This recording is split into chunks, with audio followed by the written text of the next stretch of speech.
The first convention is accurate reading. Typically for accurate reading, you would record a check over each word the student reads correctly, like this. Since more proficient readers process at a quick rate, it is more feasible to mark a typed text with the errors only. If there is no mark above a word, the student read it correctly.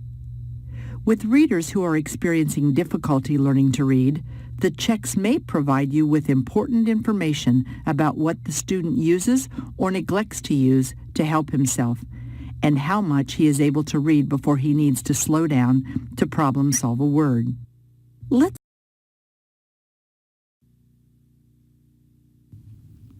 Substitutions are incorrect words read instead of the actual word in the text. They are coded so that you can see what information the reader is using to read. Record the reader's response above the word in the text, like this: worry for wonder.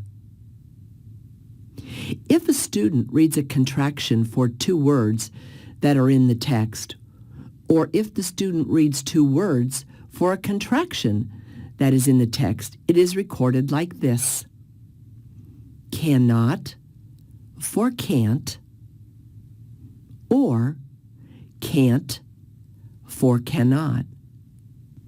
A reader might make several attempts to solve one word.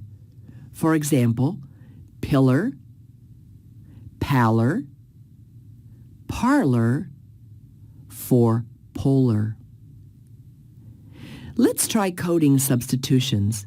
Make sure you have the recording form for not to. As students learn more about reading, they begin to notice their errors and fix them or self-correct their reading. When they begin to exhibit this behavior, we record it with a capital SC recorded above the word, because again, the self-correction was initiated by the child. Everything the reader says or does is recorded above the word. Sometimes self-corrections happen right after the error has been made. For example, one for only and bunk blank for bundle. They would be recorded like this. Sometimes a self-correction happens as a result of rereading. When this happens, record the rereading as before, going back to where the rereading began.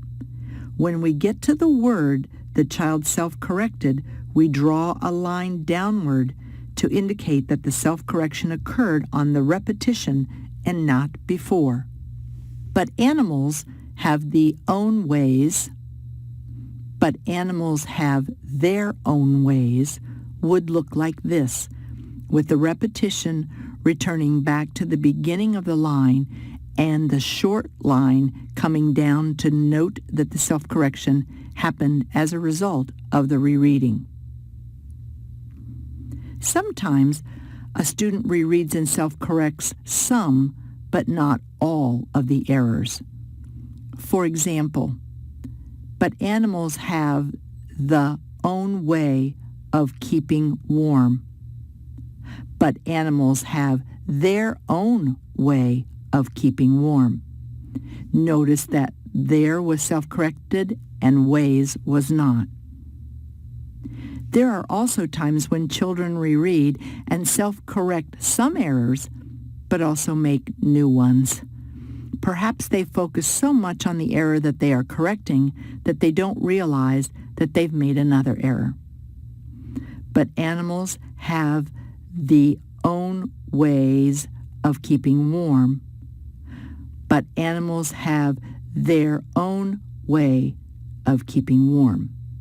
Notice there was self-corrected and way for ways was a new error made. So, our next convention is omissions and insertions. Developing readers and even adult readers sometimes omit and insert words. Usually the omissions or insertions a reader makes result in a more meaningful reading, but the reader may not realize that reading is a precise activity that involves reading exactly what another author has written. When a reader neglects to read a word that is in the text, a dash is drawn above the word that he should have read, and it's called an omission. This would be an omission for the word ever. When a reader inserts a word into the text, the word is written over a caret, and it's called an insertion. For example, if the word very would be inserted into a line of text. Take another copy of the recording. The last coding convention we'll look at is appeal and told. Sometimes readers don't know what to do when they come to a difficulty, and often they will appeal for help. If the reader stops or is unable or unwilling to proceed during the coding of the reading behaviors, the most neutral thing that you can do is tell the word to the reader. This is called a told. Because it is a teacher intervention, a capital T is written alongside rather than above the word. This is because the action was taken by the teacher, not the child. For example, Arctic, told by the teacher, would look like this. If a reader appeals for help, the appeal is turned back to him and the teacher says, "You try it." The appeal by the reader is coded as a capital A above the word, and the code for "you try it" is a capital Y, and it is written alongside the word because it is said by the teacher. Once that directive is spoken by the teacher, many things can occur.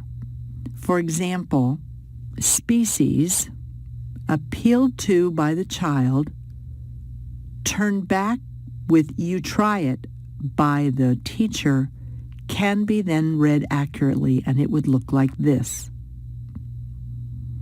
Another example would be a child would appeal, the teacher would say, "You try it," the child would substitute special, and the teacher would give the child a told, and this is how that one would look.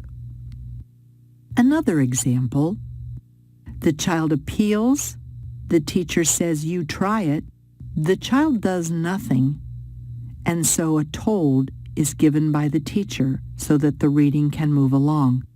It looks like this. Another thing that might happen is a child might say speckle for species and then say something like, "Is that right?"